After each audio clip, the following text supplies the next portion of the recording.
आपको मालूम होगा कि राहुल जी ने कितना संघर्ष किया है राजनीति में। अगर हमारे देश में एक ऐसे इंसान हैं जिनके खिलाफ जो पूरी भाजपा की मशीनरी है, हर तरह के गलत बातें, हर तरह के झूठ उन्होंने फैलाए, कैसे कैसे आक्रमण किए, उनको संसद से निकाल दिया गया, उनको घर से निकाल दिया गया, ये सब काम उन्होंने किए, लेकिन राहुल जी पीछे हटे नहीं।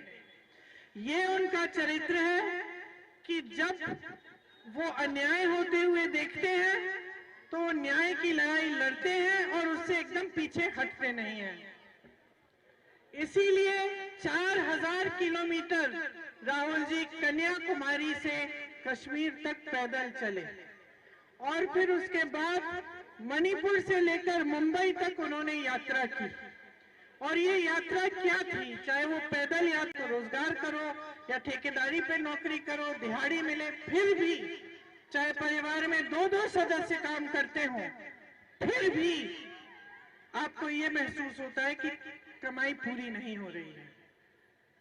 इसके आपके लिए स्कीम लाने के बजाय, आपकी मदद करने के बजाय, समर्थन करने के बजाय मोदी जी की सरकार ने क्या किया, आपको एक 5 किलो राशन का बोरा पकड़ा दिया और वो 5 किलो राशन में वो कहते हैं कि उनको पूरी तरह से, ये इनकी समझ है कि वही आपके लिए काफी होना चाहिए, लेकिन वो काफी हो नहीं रहा है कि नहीं। जब आप वो 5 किलो राशन खत्म होते हैं तो क्या होता है, आप फिर से निर्भर हो जाते हो सरकार के कि फिर से हमें और 5 किलो राशन मिलेगा, और इसी तरह से आप अपना गुजारा करने की कोशिश करते हो।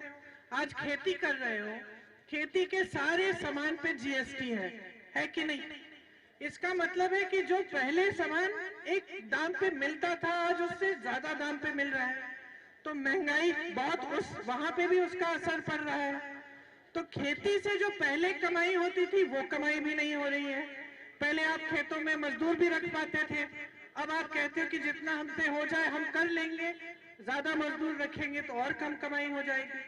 बेचारा मजदूर भी भटक रहा है काम ढूंढने के लिए, उसको भी काम नहीं मिल रहा है। देखिए, जब मैं यहाँ 2019 में जब प्रचार के लिए आई थी तो मुझे याद है कि सबसे बड़ी जो आपकी समस्या क्या थी, आवारा पशु की, है कि नहीं। फिर मैं 22 में आई, 22 में जब मैं चुनाव के प्रचार में आई तो फिर ये समस्या और बड़ी हो चुकी थी तब तक, और हमने कांग्रेस पार्टी में कहा था कि हम इस समस्या को हल करने के तरीके ढूंढेंगे, और मैंने समझाए भी थे कि छत्तीसगढ़ में उस समय हमारी सरकार थी। छत्तीसगढ़ में कांग्रेस पार्टी ने क्या किया, एक नीति निकाली कि हम गोबर खरीदेंगे, मतलब सरकार गोबर खरीदेगी जनता से। तो जब जनता को पता चला कि सरकार गोबर खरीद रही है तो कुछ ये जो आवारा पशु है उनको संभालने लगी, क्योंकि घर में रखने से उसकी कमाई हो रही थी। फिर हमने गौठान बनवाए, और अच्छे गौठान बनवाए, ऐसे नहीं जैसे यहाँ यूपी की सरकार बना रही है, जहाँ पानी नहीं है, छत नहीं है जानवरों के लिए, पशुओं के लिए, खाने के लिए चारा नहीं डलता, धूप होती है। मैंने देखे इतने सारे वीडियो 22 में, जहाँ 40-50 जानवर ऐसे ही मर रहे हैं धूप में, क्योंकि गौशाला बना दी, उसमें कोई सुविधा नहीं दी।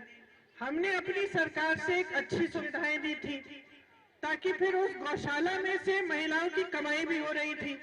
ऐसी महिलाएं थी जिन्होंने 60-70 हजार गौशाला में काम करके छत्तीसगढ़ में कमाया था।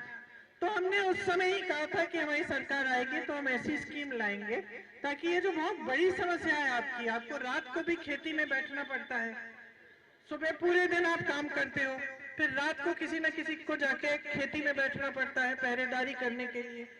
तो बहुत सारी जो आपकी गहरी समस्याएं हैं, इनकी ना कोई सुनवाई है भाजपा की सरकारों में और ना कोई हल है।